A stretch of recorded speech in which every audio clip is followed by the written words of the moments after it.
My dad lifted his glass and said, "Some kids make you proud. Others just take up space." Everyone laughed. I smiled and said, "Good thing I just got my own place 3,000 miles away. Don't worry, you'll never."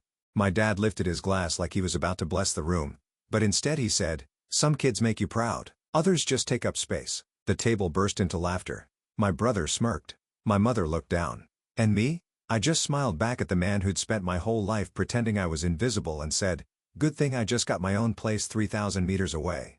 The room went silent, forks frozen mid-air. They thought that was the moment everything changed. They had no idea what I had already discovered or what I was about to expose. I grew up in a house where pride had a shape, a sound, a chosen direction, and it was never pointed at me. From the outside, our place in Indianapolis looked like any other quiet suburban home. Neighbors waved from driveways, kids biked along the street, and every fall, the maple trees lit up the block like a postcard. Inside, though, everything revolved around my father's definition of worth, and that definition began and ended with my brother Mason. He was the golden child long before either of us understood what that meant. His football trophies lined the hallway like a glowing shrine polished every Sunday. My certificates, they lived in drawers stacked under old manuals. Dad used to clap Mason on the back so hard the sound filled the house. When I came home with a science award, he'd say, "That's nice, Nora. Don't make your brother feel bad." A lifetime of small cuts delivered with a smile. Mom wasn't cruel, just scared of conflict. She'd fold napkins when Dad raised his voice, stir pots that didn't need stirring, whisper, "Just let it go, sweetheart." Her silence hurt more than anything he said because it taught me early that my feelings took up too much space. The basement became my refuge. It smelled like metal and dust and safety, while upstairs, echoed with ESPN highlights and Mason's victories, downstairs belonged to me. I fixed broken radios, rebuilt cheap keyboards, soldered wires until my fingertips tingled. Machines didn't care about favorites. They only cared if you listened. Grandma Ellelainer was the only one who ever listened to me that way. She'd visit on Saturdays with warm pastries and warmer eyes, asking about whatever project cluttered my workbench. "You see the world differently, Nora," she'd say. "Don't let anyone tell you that's wrong." She said it softly, like she knew my house wasn't a place where softness lasted long. By the time I turned 18, I had perfected the art of being quiet and useful, Dad's preferred combination. When I was accepted to a top engineering program across the country, he barely looked up from the newspaper. "That far," he muttered. "Figure it out yourself." I did. I worked nights, saved every dollar, and boarded a plane with a backpack and a scholarship letter that no one had congratulated me for. I used to think distance would make him see me. But distance doesn't fix what someone refuses to look at. And that Thanksgiving night when he lifted his glass and said I took up space, I finally understood something. He'd never see me at all, but someone else was about to. For a moment after my father's toast, the room felt tilted like gravity had shifted just enough to expose every crack we'd been pretending wasn't there. Mason snorted into his wine. His kids whispered, not understanding the words, but recognizing the joke. My mother's eyes stayed glued to her plate, her fork tracing the same line over and over. It was the kind of silence that doesn't protect anyone. It only tells you exactly where you stand. I should have cried. I should have argued. That's what they expected. Instead, something inside me clicked into place. Quiet, steady, undeniable. I lifted my glass and smiled. A real smile. Not the practiced one I'd spent years perfecting for their comfort. "Good thing I just got my own place 3,000 meters away," I said, letting each word land with the softness of a blade. Then I added, "Don't worry. You'll never have to make space for me again." Forks froze mid-air. A chair squeaked. Even the kids stopped whispering. My father's jaw tightened, not because he felt guilty, but because for the first time in his life, I had stepped outside the script he'd written for me. Mason blinked, confused, like he couldn't decide whether to laugh or defend the hierarchy that had always benefited him. I set my napkin down, pushed my chair back, and stood. "Thanks for dinner," I said. Calm, controlled. My mother whispered my name, barely audible, as if calling me too loudly would draw fire toward herself. But I wasn't walking away to make a scene. I was walking away because I finally saw the truth of that table. Who sat, where, who mattered, and who never would. Outside the air was cold enough to sting. The Hale house looked exactly the same as it had my entire childhood, but suddenly it felt smaller, almost fragile. I could still hear their muffled voices inside. First confusion, then annoyance, then dismissal. The usual pattern. They'd tell themselves I was dramatic, ungrateful, sensitive, but none of them followed me out the door.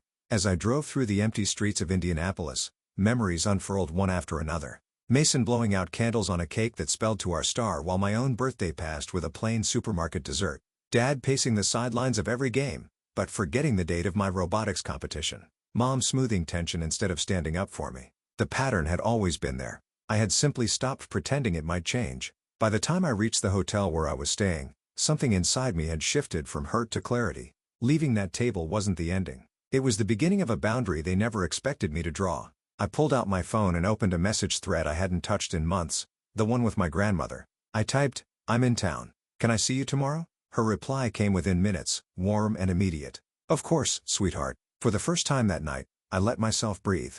As I lay in the dark, replaying Dad's words take up space, I felt something surprising rise in my chest. Not anger, not sorrow. Resolve. They wanted to believe I was nothing but empty space. They were about to learn exactly what I could build with it. I met my grandmother the next morning at a small diner. She loved the kind with chipped mugs and the smell of fresh biscuits drifting through the air. She waved the moment I stepped in her silver hair, catching the light like something gentle in a world that rarely was. When I slid into the booth, she didn't ask what happened.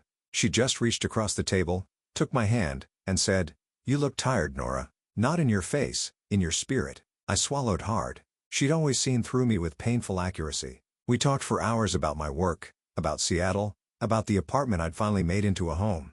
She asked for pictures, and when she saw the long walnut dining table I'd chosen, she smiled softly. "Equal seats," she said.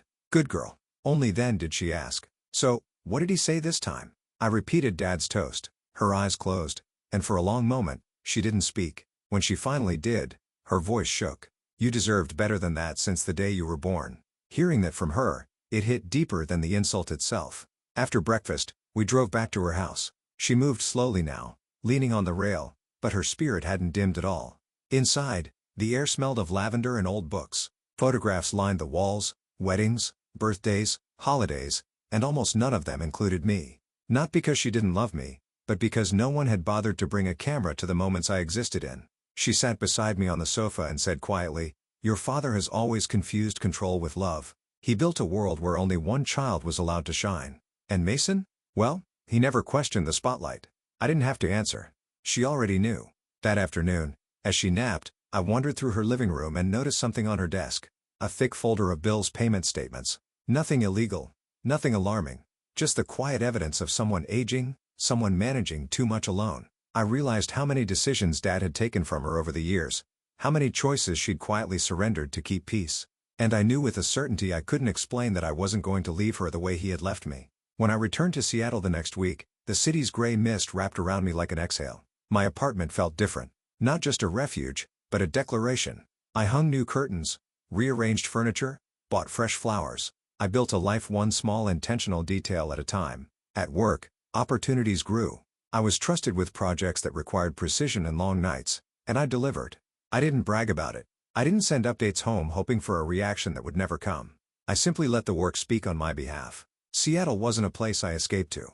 It was a place I built myself into.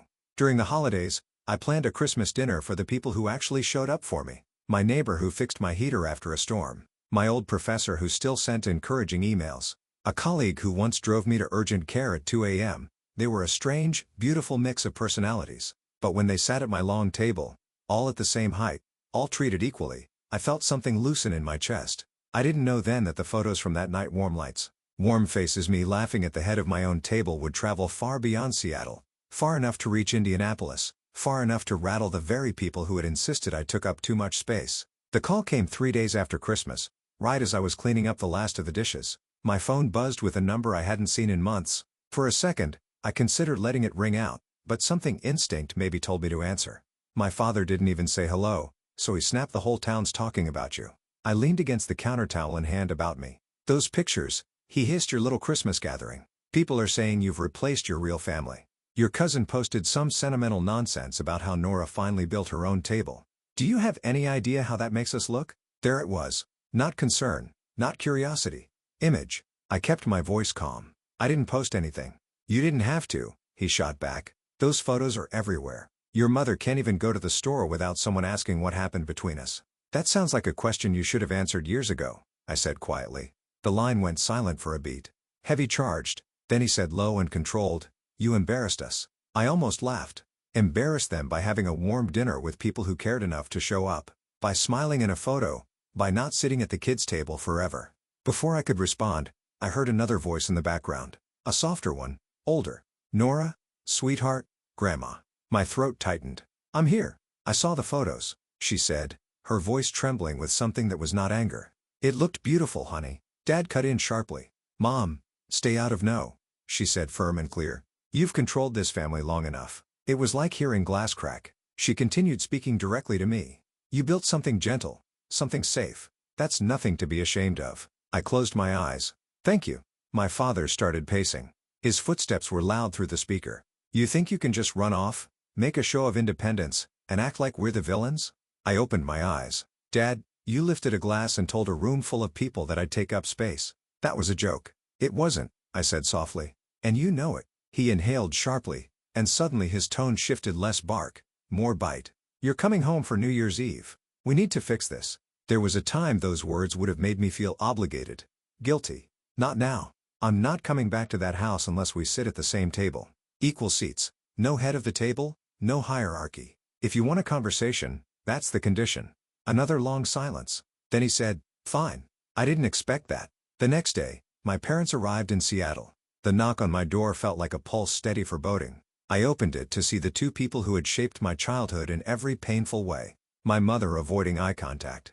My father trying to hide the way his gaze flicked around my apartment, searching for something to criticize. Nice place, he said as if the words tasted strange. I didn't give him time to twist the moment.